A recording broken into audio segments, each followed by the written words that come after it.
আসসালামু আলাইকুম। আজকে আপনাদেরকে নতুন একটি টিউটোরিয়াল দেখাবো।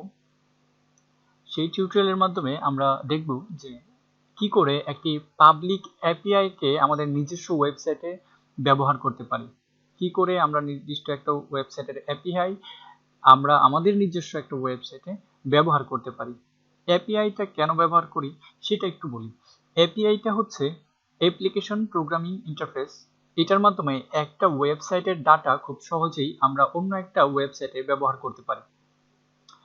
ধরে নিন প্রথম আলোর একটা ওয়েবসাইটের যে শিরোনামগুলো আসে বা নিউজগুলো আসে, সেই নিউজগুলো যদি আপনি আপনার ওয়েবসাইটে দিতে চান, সেই ক্ষেত্রে আপনি ওদের কাছ থেকে কপি করে একটা একটা করে আনতে হবে, এনে তারপর আপনার ওয়েবসাইটে পেস্ট করতে হবে।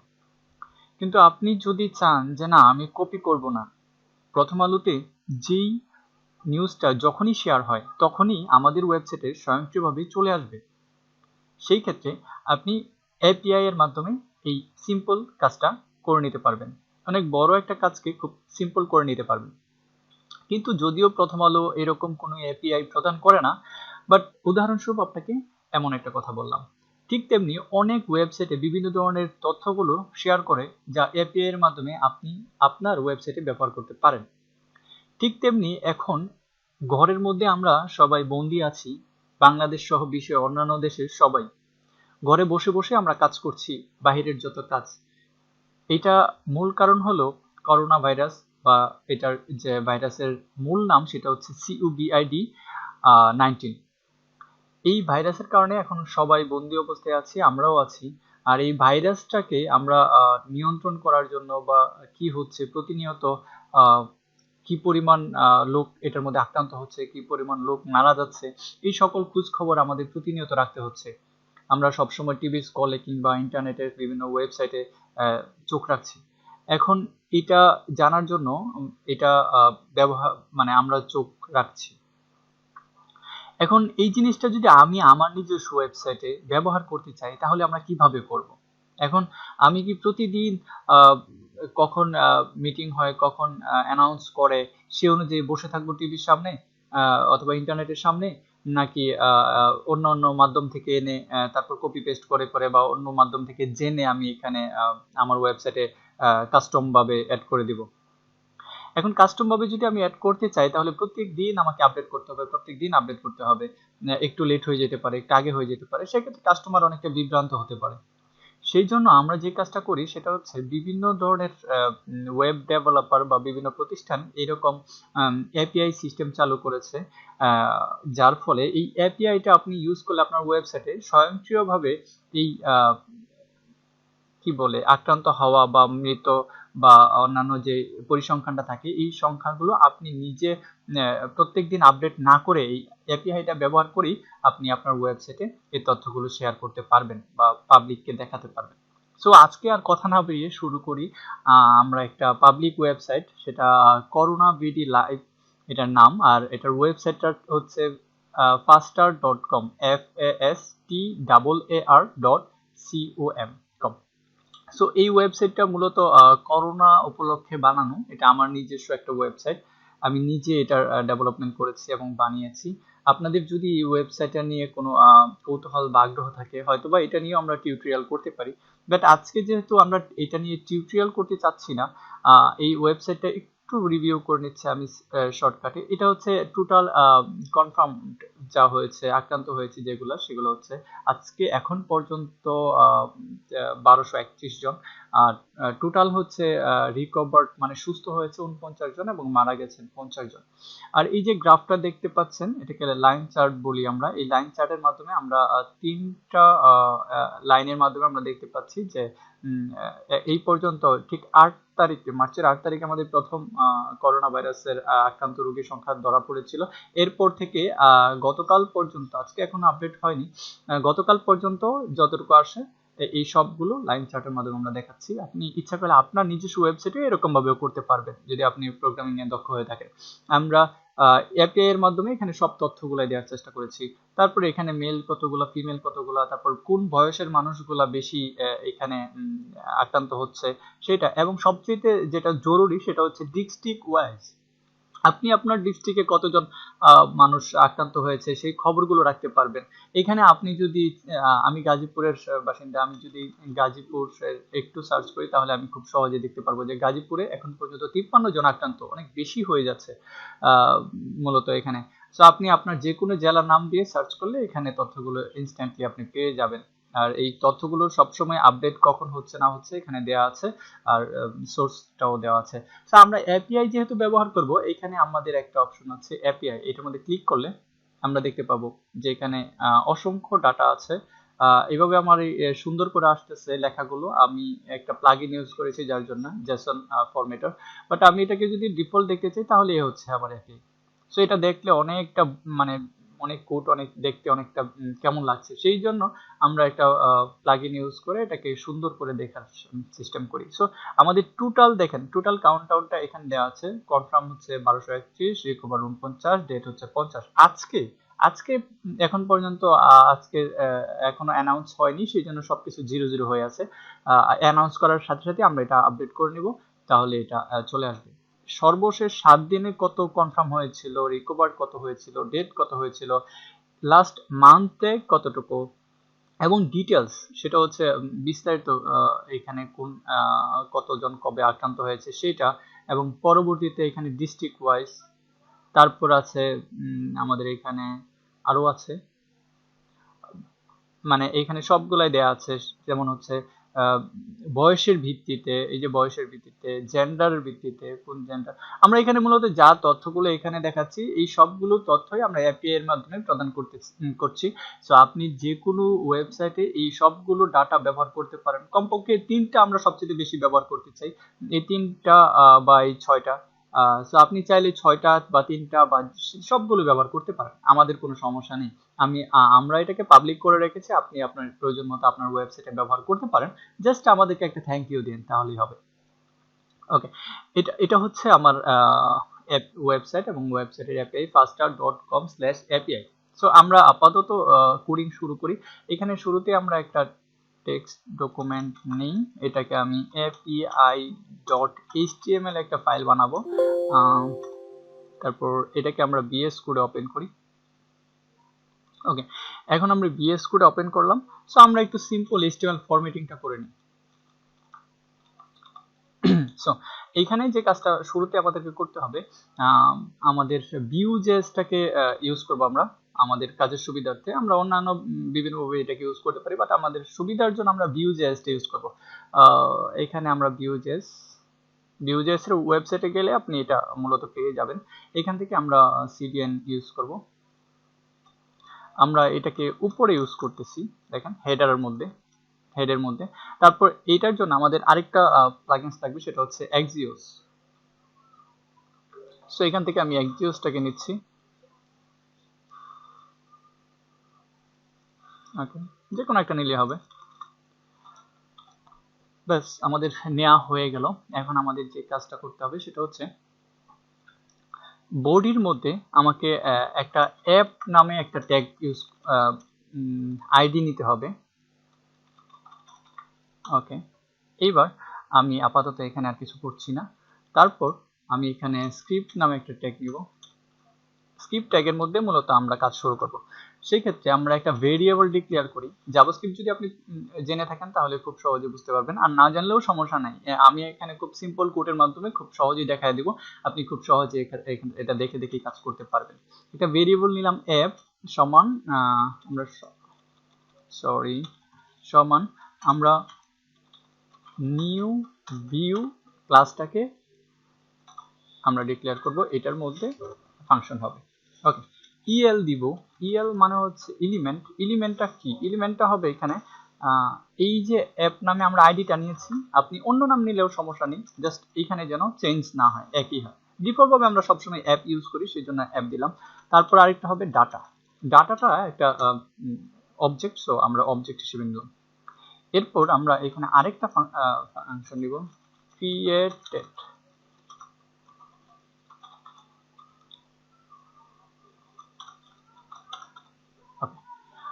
এই হচ্ছে আমাদের অবস্থা। এইবার আমরা যে কাজটা করব সেটা হচ্ছে ডাটার মধ্যে আমাদের শুরুতে যে কাজটা করতে হবে সেটা হচ্ছে আমরা প্রথমে কি চাচ্ছি, কনফার্ম। আমরা তিনটা জিনিস শো করবো এখানে, আপনি চাইলে পরবর্তীতে আপনার ইচ্ছা মতো বাড়িয়ে নিতে পারেন।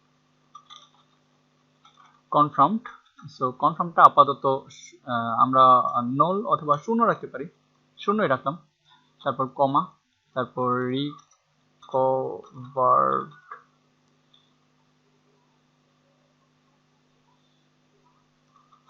রিকভার্ড এটাও শূন্য। তারপর হচ্ছে ডেটস, এটাও শূন্য, এখানে কমা হবে। অলরাইট, সো এই জিনিসগুলোকে আমরা এখানে কল করে নিই একটু আমাদের কাজের সুবিধার্থে। এটাকে ডাবল ব্র্যাকেটের মধ্যে রাখতে হয়। আপনি আমি এখানে নিচে নিচে দিচ্ছি, আপনি একটু ডিজাইন করে নেবেন। আমি আপাতত আর ডিজাইন করছি না।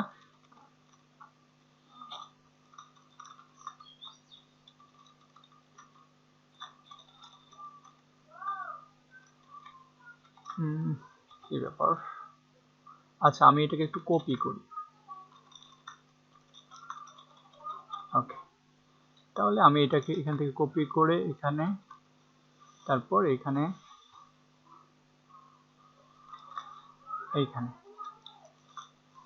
সো এখন আমরা যদি একটু এই ফাইলটাকে ওপেন করার ট্রাই করি, কিছু শো করছে? কনফার্ম, রিকভার, ডেট, ওকে, শো করছে না। আমরা অ্যাপের মধ্যে রেখেছি এবং ডাটা এলিমেন্ট ভিউ, তারপর হচ্ছে এটা, যেহেতু মিল আছে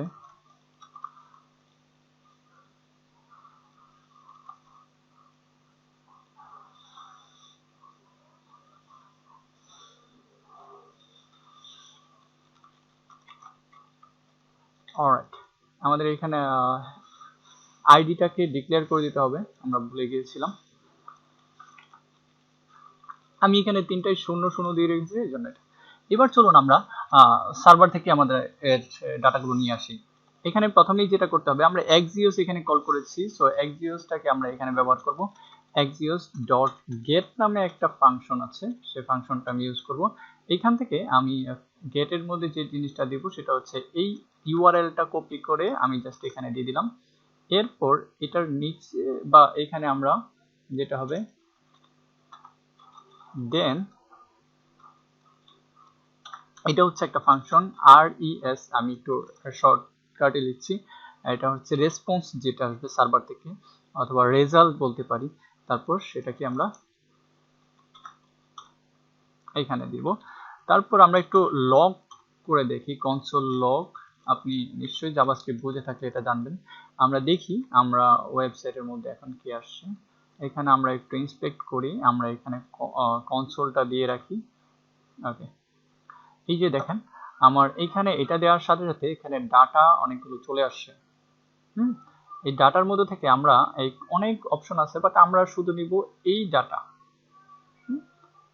এটার ভিতর থেকে আমি যদি ঢুকতে চাই তাহলে খুব সহজ, ডট ডিএটি।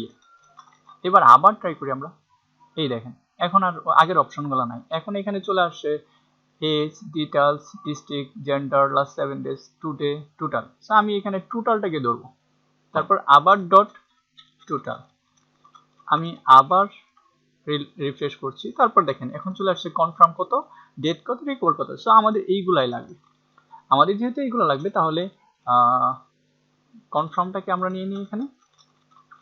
এইবার রিফ্রেশ করি, টোটাল আমাদের চলে আসছে রেজাল্ট। সো এই জিনিসটাকে আমি এইখানে দিব কি করে, বা এটার মধ্যে দিব কি করে? এটা হচ্ছে ধরেন একটা কন্টেনার, এটার মধ্যে আপাতত শূন্য রেখেছিলাম, এখন আমরা এটাকে চেঞ্জ করে দিব। এখন আমরা এটাকে ইয়া করব। তো আমরা মূলত দিস যদি ইউজ করি তাহলে আমরা এটার মধ্যে যেতে পারবো। দিস দিয়ে কনফার্ম সমান, এটা একটা ভেরিয়েবল হিসেবে আসলো। সো এখন যদি আমি জাস্ট এই কনফার্মটাকে এখানে দিয়ে দিই, দেখি কি হয়। এইখানে একটু নজর দেন, আমি একটু বড় করে নিই।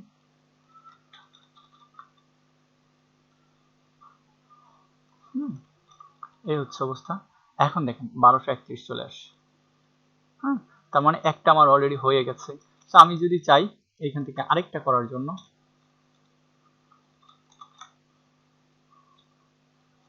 এটাকে আমি একটু কপি করি, আবার কপি করি, যেহেতু আমাদের তিনটা। এবার আমরা এখানে এবং এইখানে, এইখানে এবং এইখানে, এইবার দেখি আমরা কি হয়। সো 49, তার মানে হচ্ছে ডেটটা আমাদের কাজ করছে না। একটু আমরা স্পেলিংটা দেখি। এই হচ্ছে অবস্থা, DEATHS। ওকে, এখানে একটা বাড়তি ই চলে আসে। ওকে, এইভাবে ভুল হলেই কাজ করবে না। সো এটা যদি আমরা দেখি তাহলে এটা, এখন আমরা এটাকে রান করার সাথে সাথেই সুন্দর করে চলে আসে। আমরা ইচ্ছা করলে এটাকে শূন্য না দিয়ে এরকম ফাঁকা করে রাখতে পারি, তাহলে আরেকটু ভালো দেখাবে। লাইভ সার্ভারে দিলে এটা এতটা সমস্যা মনে হবে না, দেখতে আরো ভালো লাগবে। এখন চলে আসছে খুব সহজে, চলে আসে। সো এরকম ভাবে আমরা চাইলে অন্যান্য ডাটাগুলো এটার মধ্যে থেকে নিতে পারবো, নিয়ে আমরা এখানে শো করতে পারবো। তার মানে এখন একটা HTML ফাইলের মধ্যে আমরা খুব সহজেই কিন্তু এটা শো করতে পারছি। আপনি চাইলে এটাকে যে কোনো একটা ওয়ার্ডপ্রেস সাইটেও ব্যবহার করতে পারবেন। আমরা সবসময় যে HTML হিসেবে ব্যবহার করব তা তো না, আমরা একটা ওয়ার্ডপ্রেস সাইটেও ব্যবহার করতে পারি। আচ্ছা, আরেকটা জিনিস তার মধ্যে দেখাই দিই, সেটা হচ্ছে আমাদের ওয়েবসাইটে একটু দেখেন, এইখানে হাজারের উপর যখন চলে গেছে, মানে 4টা সংখ্যা যখন চলে গেছে তখন কমা চলে আসছে। এখন এইখানে কিন্তু আমরা কমা পাঠাচ্ছি না সরাসরি, এই কমাটা আমাদেরকে আলাদাভাবে দিয়ে নিতে হবে। সো এটা আরো যখন পরিসংখ্যানটা আরো অনেক বড় হবে তখন আমাদের হিসাব করার সুবিধার্থে আমরা এটাকে ইউজ করে নিতে পারি, কারণ আমরা পরবর্তীতে হিসাব করতে নয়তোবা অনেকটা হেভিজিবি লাগবে, অনেক বড় হয়ে গেলে পরিমাণটা। সো এই জন্য আমরা যে কাজটা করি সেটা হচ্ছে, এখানে একটা অপশন আছে, সিম্পল একটা ফাংশন বানাতে হবে। ফাংশন বানিয়ে এটা আমি একটু কপি করে নিচ্ছি কাজের সুবিধার্থে। সো আমরা এই ক্রিয়েটেড এর মধ্যেই আমরা এটাকে রেখে দিচ্ছি, একটু গুছিয়ে রাখি। অলরাইট, এখন এটা হয়ে গেছে। এখন যে কাজটা করবো, এই ফাংশনটাকে আমরা জাস্ট এইখানে রাখবো, একটা ব্র্যাকেট স্টার্ট করব, দেন ব্র্যাকেট দিয়ে শেষ করে দিব। আচ্ছা, পাঁচ ব্র্যাকেট। সো এরকম ভাবে আমি তিনটার মধ্যেই দিয়ে রাখবো, যাতে করে তিনটার পরিসংখ্যানই বড় হয়ে গেলে পরবর্তীতে অটোমেটিকলি কমা তৈরি হয়ে যায়। সো এখন যদি আমি একটু দেখি, এখন দেখেন এগুলার পরিবর্তন কিন্তু বোঝা যাচ্ছে না, যতক্ষণ না 4 সংখ্যা হবে ততক্ষণ পর্যন্ত বোঝা যাবে না। এখন দেখতে খুব ভালো লাগছে, খুব সহজে বোঝা যাচ্ছে যে 1231 মানে 1231। সো এটা হচ্ছে খুব সুন্দর একটা ডিজাইন। এখন এই জিনিসটাকে কনসোলে আমি অফ করে রাখি, এই যে কনসোলটাকে আমি একটু কমেন্ট করে রাখছি, কারণ আমার কনসোলে এখন আর দরকার নেই। সো এটা আমরা দেখতে পাচ্ছি। এখন যদি আমরা এই জিনিসটাকেই ওয়ার্ডপ্রেস ওয়েবসাইটে ব্যবহার করতে চাই তাহলে কিভাবে করব? সো আমি এখানে একটা ওয়ার্ডপ্রেস অলরেডি ইনস্টল করে রেখেছি। এখন এটার মধ্যে আমি অ্যাপিয়ারেন্সে গেলাম, তারপর সেখান থেকে উইজেটের মধ্যে এইখানে দেখবেন আপনার যে সেকশনগুলো আছে, ফুটার মেনু বা ফুটার মেনু, এটার মধ্যে আপনাকে উইজেট হিসেবে সেট করতে হবে। এখান থেকে কাস্টম HTML-টাকে টেনে এখানে নিয়ে আসবেন। এইখানে আপনি চাইলে কোনো একটা টাইটেল আপনার পছন্দ মতো দিতে পারেন, বাট আমরা এখন দিচ্ছি না। এইখানে আমাদের কোডগুলো নিয়ে আসবো, জাস্ট এই কোডগুলো আমাকে কপি করতে হবে। এইখান থেকে বডির মধ্য থেকে এইটুকু কপি করব। ওকে, এবার এই যে হেডিং এর এই দুইটা কোড ভুল ক্রমে যদি এটা না দেন তাহলে কিন্তু কাজ করবে না। সেই ক্ষেত্রে আমরা উপরেই দিয়ে দিব এটা, কারণ উপরে না দিলে রেন্ডার হতে অনেকটা লেট হবে। সো আমরা এইখানে সবকিছু ঠিকঠাক মতো যদি কপি করে ফেলি, এখানে কোড কেমন হলো সেটা আমাদের দেখার বিষয় না, জাস্ট সেভ করে দিব। সেভ করে আমরা যদি এখন একটু ওয়েবসাইটে ভিজিট করতে চাই তাহলে কি হয় দেখব। এই যে দেখেন তো এখানে ঠিক মতো কাজ করছে কিনা। আমি যেহেতু সিম্পল ভাবেই এটা শো করেছি, আপনি ইচ্ছা করলে সুন্দর করে একটু ডিজাইন ব্যবহার করে এটা করতে পারেন, বাট আমি চাচ্ছি না আপাতত ডিজাইনের জন্য। আমি জাস্ট এটা কিভাবে কাজ করে, একটা এপিআই কিভাবে একটা ওয়েবসাইট থেকে অন্য একটা ওয়েবসাইটে নিয়ে আসা যায় খুব সহজে, এই জিনিসটা আপনাকে দেখাচ্ছি। সো আশা করি এই টিউটোরিয়ালটি আপনাদের অনেকটা কাজে দিবে, এবং এছাড়াও যদি আপনার এই বিষয়ে কোনো মতামত থাকে আমাকে জানাতে পারেন। আমাকে ফেসবুকে অথবা ইউটিউবে কমেন্টের মাধ্যমে আপনি জানাতে পারেন। আর এরপরে কোন ধরনের টিউটোরিয়াল আপনি দেখতে চান বা কি ধরনের ভিডিও আপনার জন্য ভালো লাগবে, সেগুলো নিয়ে আমাদেরকে কমেন্ট করবেন। আমরা অবশ্যই সেই ধরনের টিউটোরিয়াল তৈরি করার চেষ্টা করব। সবাই ভালো থাকবেন, সুস্থ থাকবেন।